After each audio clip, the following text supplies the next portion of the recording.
24 नवंबर 1675 औरंगजेब ने सिखों के छठवें गुरु गुरु तेग बहादुर जी का सर कलम करवा दिया था इस्लाम धर्म न कबूलने के लिए। उस जगह पे दिल्ली का चांदनी चौक, जहां आज शीशगंज नाम का एक भव्य गुरुद्वारा खड़ा हुआ है। लेकिन हम में से कितने लोगों को पता है कि इस बलिदान से मात्र 6 साल पहले 1 जनवरी 1670 को औरंगजेब ने एक व्यक्ति का और सिर कलम करवाया था धर्म न मानने के लिए, और उस व्यक्ति का नाम था वीर गोकुला जाट। आज हमारी सरकार 350 साल बाद जगी है, जहां वीर गोकुला जाट ने बलिदान दिया था आगरा कोतवाली के सामने। उस जगह पे एक चौक था, उसका नाम आज तक भी फवारा चौक के नाम से जाना जाता है। लेकिन उसे अभी सरकार ने संज्ञान में लिया है और बोला है कि उस चौक का नाम बदल के गोकुला जाट चौक रखा जाएगा और वहां पे गोकुला जाट की एक भव्य प्रतिमा स्थापित की जाएगी। ये वीर जो बिना सेना के सिर्फ किसानों के साथ मिलकर और बिना हथियारों के औरंगजेब को इन्होंने धूल चटा दी थी, अपना सर कटा दिया था, लेकिन अपना धर्म नहीं छोड़ा था। ऐसे वीर की शौर्य गाथा मैं आज आपको बताऊंगा शुरू से लास्ट तक, और अपने बलिदान देने से पहले इन्होंने किस तरीके से औरंगजेब के पैर उखाड़ दिए थे उस सब पे बात करूंगा दोस्तों। उससे पहले अगर आप इस चैनल पे नए हैं तो इस चैनल को सब्सक्राइब कर देना ऐसे ही इंफॉर्मेटिव वीडियो देखने के लिए। और अगर आपको ये वीडियो पसंद आए तो इसे लाइक और शेयर करना मत भूलना। ये एक सम्मान होगा हमारे इन वीरों के लिए जिन्होंने धर्म के नाम पे अपनी जान दी थी, लेकिन आज हम उनको भुला बैठे हैं। तो चलिए दोस्तों वीडियो की शुरुआत करते हैं। बात है 1660 के दशक की, जब दिल्ली के तख्त पे औरंगजेब का शासन था। औरंगजेब का उस समय राजकोषीय घाटा काफी बढ़ गया था। औरंगजेब एक धार्मिक रूप से कट्टर आदमी था। उसने जो कर भी लगाए ना, तो वो मुसलमानों पे कर कम लगाए, लेकिन हिंदुओं पे उसने जो टैक्स हैं वो ज्यादा लगा दिए। और इन करों की उगाही के लिए उसने अपने अलग अलग सैनिकों को और सेनापतियों को अलग अलग क्षेत्रों में भेजा जबरदस्ती वसूली करने के लिए। जब इनके कुछ सेनापति मथुरा के इलाकों में पहुंचे, आसपास का इलाका था मथुरा का, तो वहां पे एक गोकुला नामक जाट थे जिन्होंने इनको कर देने के लिए मना कर दिया। और इन्होंने कई किसानों को अपने साथ ले लिया और बोला कि हम इस तरीके से कर नहीं देंगे। भारी गरीबी थी। औरंगजेब तो अपना राजकोषीय अपना जो भंडार है उसको भरने की कोशिश कर रहा था बस, लेकिन लोगों के पास बहुत गरीबी थी। सिर्फ यही साधन था उनके पास, खेती बाड़ी, उस पे भी इसने इतना भारी कर लगा दिया था। अब वहां पे इन्होंने मना कर दिया। और ये गोकुल सिंह जाट जो थे, जो मथुरा था और उसके इलाका था आसपास का, वृंदावन, गोवर्धन, हिंडौन, महावन, उधर की जो जनता थी उनके एक नेता थे। और जो तिलपत की घड़ी थी वो इनका केंद्र थी, वहां से बैठ के ये ऑपरेट करते थे। अब यहाँ पे क्या है, इन्होंने कर देने से मना कर दिया, तो औरंगजेब ने इन हिंदुओं को दबाने के लिए इनका एक अब्दुल नबी नाम का बड़ा ही क्रूर सेनापति था, उसको फौजदार बना दिया मथुरा का, और उसे भेज दिया कि तुम जाओ और कर वहां से जो टैक्स है उसकी उगाही करो। अब 1668 के प्रारंभ में ये अब्दुल नबी अपने सैनिकों के साथ लेके और मथुरा जनपद में घुस जाता है। जगह जगह लूटमार करने लगता है। जो कर नहीं देते उन्हें मारा पीटा जाता है, उनकी स्त्रियों के साथ बलात्कार किए जाते हैं। इस तरीके से इसका आतंकवाद वहां पे पूरी तरह बढ़ जाता है। अब तभी औरंगजेब का एक नया फरमान और आता है 1 अप्रैल 1669 में, कि काफिरों के सभी मंदिरों को गिरा दो।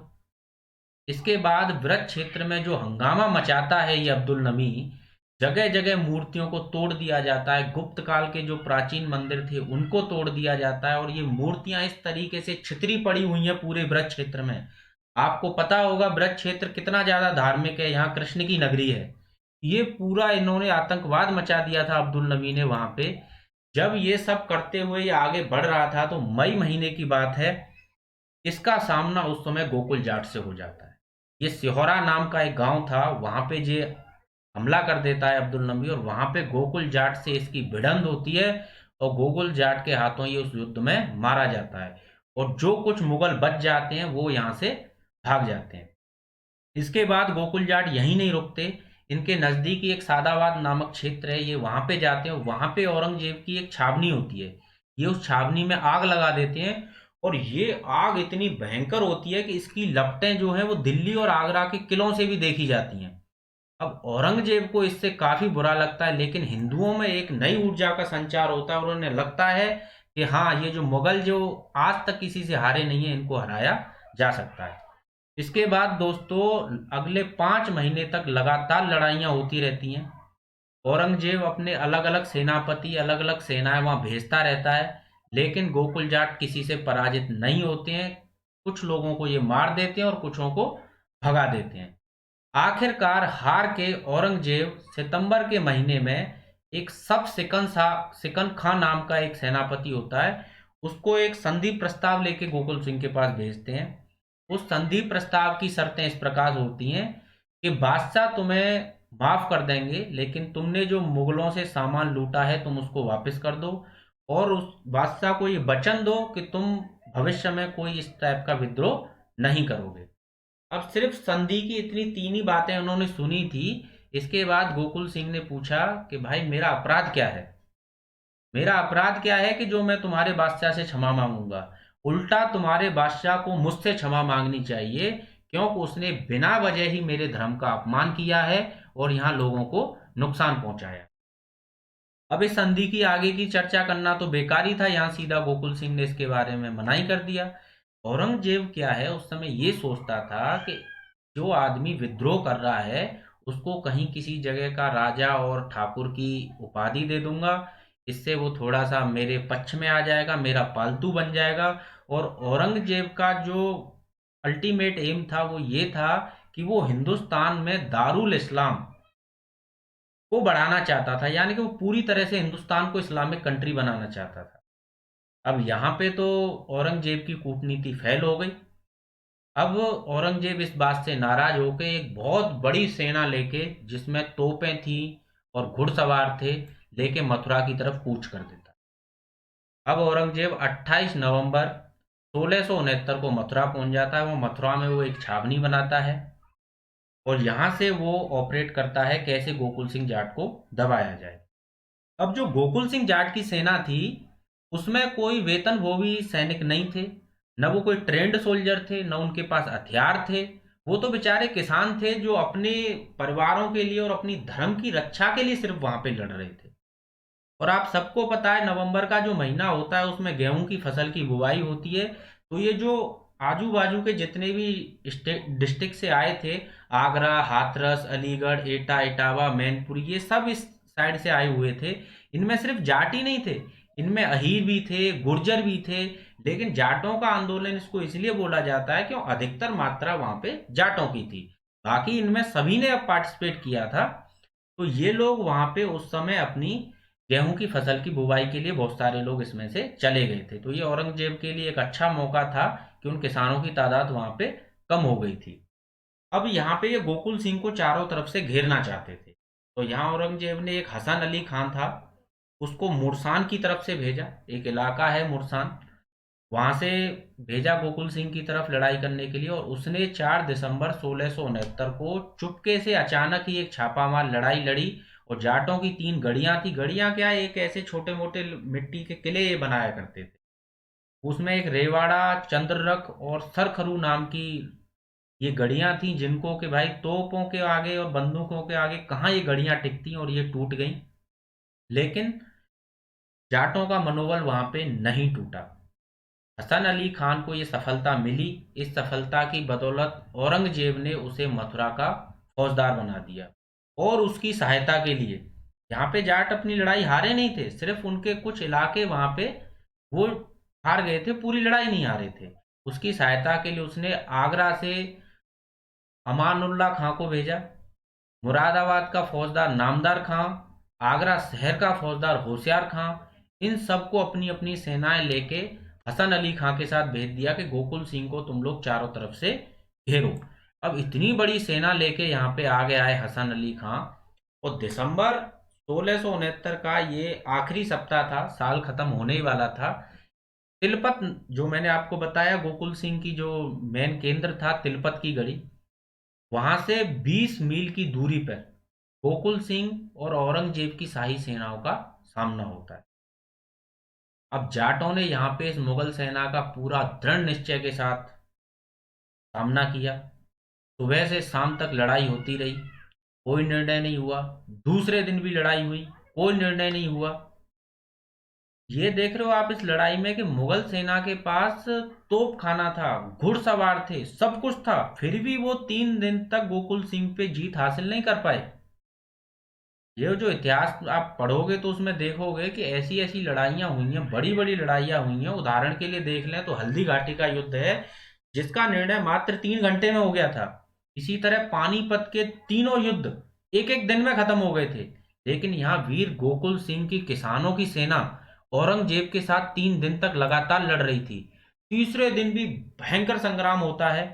हसन अली खां जो है वो एक नई सेना लेके, जो बिल्कुल फ्रेश सोल्जर थे, उनको लेके चढ़ाई कर देता है। यहाँ पे जाटों के पैर उखड़ जाते हैं दोस्तों। और वो जो गोकुल सिंह की जीत होने जा रही थी, वो यहाँ पराजय में बदलती हुई दिखती है। लेकिन जाट अपने अभिमान के लिए, वे स्वाभिमान के लिए सर कटा देते हैं, लेकिन झुकते नहीं है। ये एक ऐसी जाति है।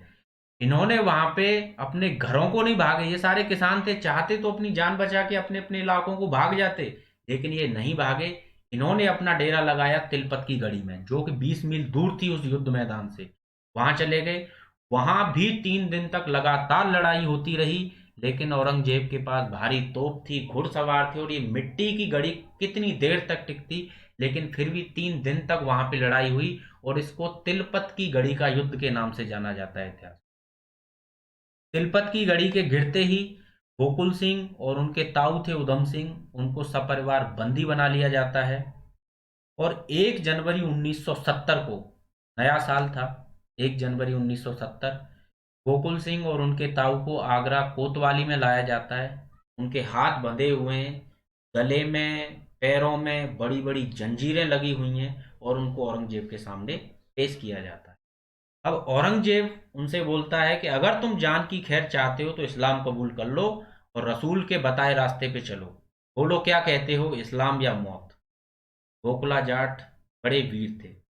उन्होंने बोला, अगर बादशाह, अगर तेरे खुदा और रसूल का रास्ता वही है जिस पर तू चल रहा है, तो हमें तेरे रास्ते पे नहीं चलना।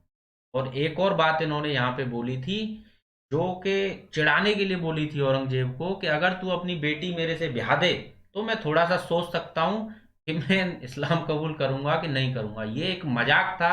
जो औरंगजेब इससे इतना ज्यादा चिढ़ गया कि इसने तुरंत वहां पे जल्लाद को आदेश दिया कि इसका एक भुजा काट दो। अब जल्लाद ने जैसे ही कुल्हाड़ा चलाया, और जो इनकी दाहिनी भुजा कट के चबूतरे पे गिरी, और उस भुजा में से जो खून की एक जो फवारे के रूप में जो खून निकला इनकी भुजा से, इसलिए उस चौक का नाम फवारा चौक पड़ा। लेकिन ये वीर टस से मस नहीं हुए। ये चुपचाप खड़े रहे, दृढ़ निश्चय खड़े रहे, इनकी आंखें तक नहीं झुकी औरंगजेब के सामने। तब औरंगजेब ने दोबारा आदेश दिया कि दूसरा प्रहार करो। तब इनका बायां कंधा काट दिया उस कुल्हाड़े से। उसके बाद जो जनता, इसको हजारों लोग यहाँ इसको देख रहे थे, इस घटना को, उन्होंने, बहुत सारे लोग तो वहां से भाग खड़े हुए। कुछ लोगों ने अपनी आंखें बंद कर ली। और ये जो प्रलय मची हुई थी उस कोतवाली के सामने, और जिस चौक पे ये सब हुआ, उसका नाम आज फवारा चौक के नाम से जाना जाता है। ये आगरा में जो आप जाओगे, मनकामेश्वर मंदिर है, उससे थोड़ा सा आगे जाने पे ये फवारा चौक है। और जो यहाँ गोकुल सिंह का सर कटा, उसी समय औरंगजेब ने आदेश दे दिया कि मथुरा में जो केशव राय जी, जिसको कि हम कृष्ण जन्मभूमि बोलते हैं, कि उस मंदिर को जाके तोड़ दो। उसके ऊपर बहुत नुकसान हुआ, इस मंदिर को बाद में बनाया गया था, उसका एक अलग इतिहास है। लेकिन अब हम यहाँ पे गोकुल सिंह जाट के बलिदान के बारे में बात कर रहे हैं। तो दोस्तों, गोकुल सिंह जाट सिर्फ अपने जो शहीद हुए थे, वो सिर्फ जाटों के लिए शहीद नहीं हुए थे। वो किसी राज्य के लिए शहीद नहीं हुए थे कि उनसे किसी का राज्य छीन लिया था उनका। वो अपनी पेंशन के लिए शहीद नहीं हुए थे कि उनको कोई पेंशन मिल रही थी उसके लिए वो लड़ रहे थे। वो इतनी शक्तिशाली मुगल सत्ता से लड़े, जबकि ये मुगल सत्ता तो उनके पास संधि का प्रस्ताव भी लेके आई थी, उनके सामने गिड़गिड़ाई थी। लेकिन फिर भी ये नहीं झुके, और अपने धर्म के लिए इतनी पावरफुल सत्ता के साथ उस समय लड़े और अपना बलिदान दिया। लेकिन विडंबना ये है कि हमारा हिंदू समाज कितना एहसान फरामोश है कि ऐसे वीरों को हम याद भी नहीं रख पाते। उनकी याद में कोई स्मारक बनाना तो दूर, हम उनको अपने जहन में याद तक नहीं रख पाते। इन वीरों ने हमारे धर्म के लिए अपनी जान दी थी। इस घटनाक्रम के बाद जो जाटों का आक्रोश था वो कम नहीं हुआ और ज्यादा भड़क गया। ब्रज क्षेत्र के जाटों में जो गोकुला के वंशज थे राजा राम सिंहवार, उनको अपना सरदार चुना और इनके नेतृत्व में मार्च 1688 में आगरा के पास सिकंदरा में अकबर की कब्र थी, उसको खोद डाला और उसके अवशेषों को आग जला दी। इस तरीके से इन्होंने गोकुला की मौत का बदला लिया था मुगलों से। इसके बाद जाटों का इतिहास और भी प्रशंसनीय है। इसके बाद बदन सिंह आए, उनके बेटे महाराजा सूरजमल आए, जिनके बारे में अगले वीडियो में मैं बात करूंगा। किस तरीके से जाटों के प्लूटों ने अपनी छाप छोड़ी, 80 युद्ध लड़े, किसी युद्ध में हारे नहीं। लेकिन आज का वीडियो गोकुला जाट जी के नाम पे। दोस्तों, इस तरीके से इन्होंने अपना बलिदान दिया था। आपको अगर ये वीडियो पसंद आया हो तो इसे लाइक और शेयर करना मत भूलना। ये हमारी तरफ से एक सम्मान होगा वीर गोकुला जाट के। जय हिंद, जय भारत।